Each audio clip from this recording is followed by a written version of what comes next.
नमस्कार, मैं डॉक्टर रजनी मीना आज की कक्षा बीए पार्ट थर्ड ईयर के पॉलिटिकल साइंस के विद्यार्थियों के लिए आयोजित की गई है और आज हमारे अध्ययन का विषय है हॉब्स के अनुसार राज्य की उत्पत्ति, संविदा तथा उसका स्वरूप।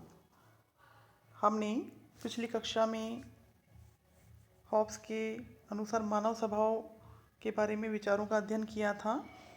हॉब्स ने मनुष्य को एक स्वार्थी और अहंकारी व्यक्ति बताया। वह सदा ही शक्ति से स्नेह करता है और शक्ति प्राप्त करने के लिए प्रयत्नशील रहता है।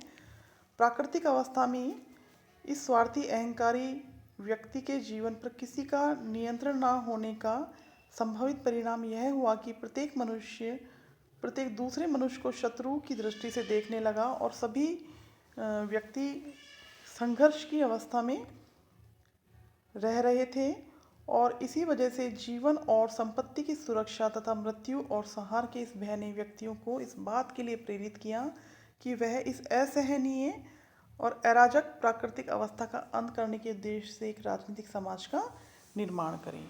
इसी कारण से सामाजिक समझौता हुआ और नवीन समाज का निर्माण करने के लिए सब व्यक्तियों ने मिलकर एक समझौता किया। हॉब्स के मत अनुसार ये समझौता प्रत्येक व्यक्ति ने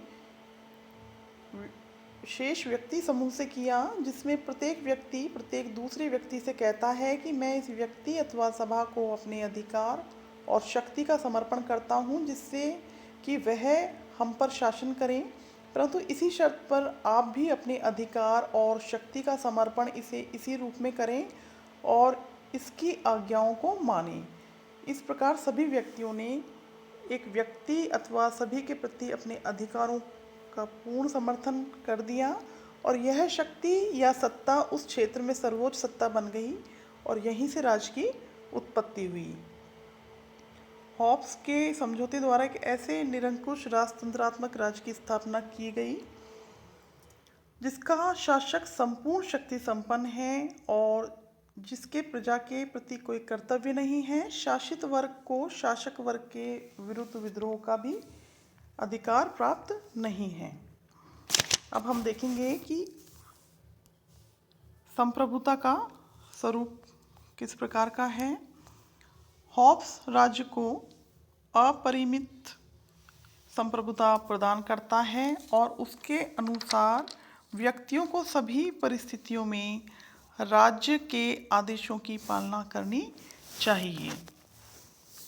संप्रभु शासक की शक्ति असीम है। वह किसी भी लौकिक उत्तरदायित्व से बाध्य नहीं है और उस पर संविधान, प्राकृतिक विधि या ईश्वरीय इच्छा का कोई प्रतिबंध नहीं लगाया जा सकता।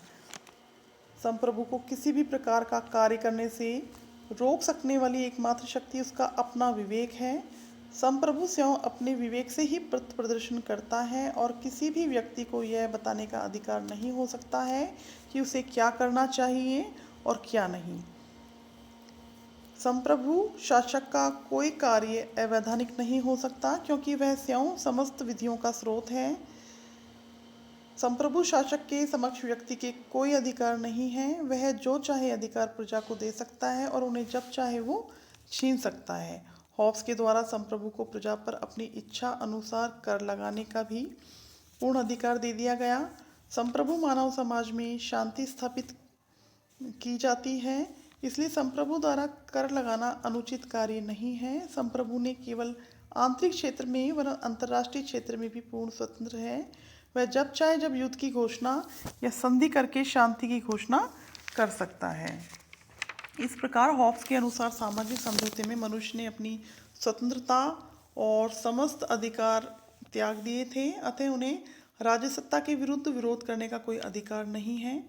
प्रभु सत्ताधारी के अधिकारों को पूर्ण मान्यता प्रदान करने के बावजूद हॉब्स ने व्यक्तिगत जीवन के अधिकार को महत्ता प्रदान की।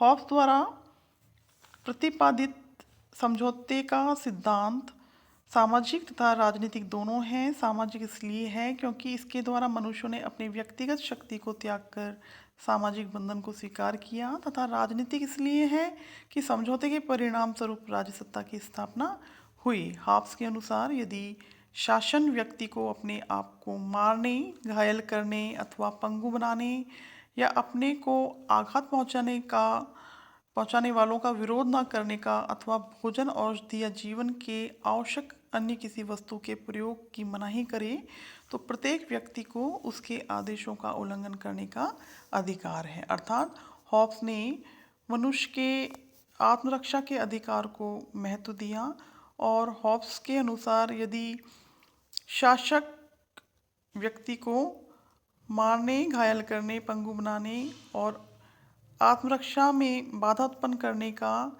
किसी भी प्रकार का आदेश देता है तो व्यक्ति को उसके आदेशों का उल्लंघन करने का अधिकार है। हॉब्स ने शासक के हाथों में असीम सत्ता सौंपकर और जनसाधारण को विरोध के अधिकार से वंचित करके पूर्ण सत्तावाद को प्रेरित किया है। हॉब्स का राज्य व्यक्ति के लिए है, उसका निर्माण व्यक्तियों ने अपने हितों की सिद्धि हेतु किया है। जो निरंकुश सत्ता संप्रभु को व्यक्तियों द्वारा दी गई, उसका ध्येय व्यक्तिगत सुरक्षा की प्राप्ति ही है। इस प्रकार हॉब्स निरंकुशवादी संप्रभु के साथ पूर्ण व्यक्तिवाद का समर्थन किया है। हॉब्स राजतंत्र को श्रेष्ठ मानते थे क्योंकि राजतंत्र में संप्रभुता के लिए संघर्ष होने का कोई प्रश्न उपस्थित नहीं होता। समस्त संप्रभुता राजा में निहित होती है। इस प्रकार हम देखते हैं कि जो संप्रभुता का स्वरूप हॉब्स ने बताया, उसके अंतर्गत हॉब्स का संप्रभु निरंकुश है, उस पर किसी भी प्रकार का प्रतिबंध नहीं है और वो पूर्ण सत्तावाद की ओर प्रेरित है।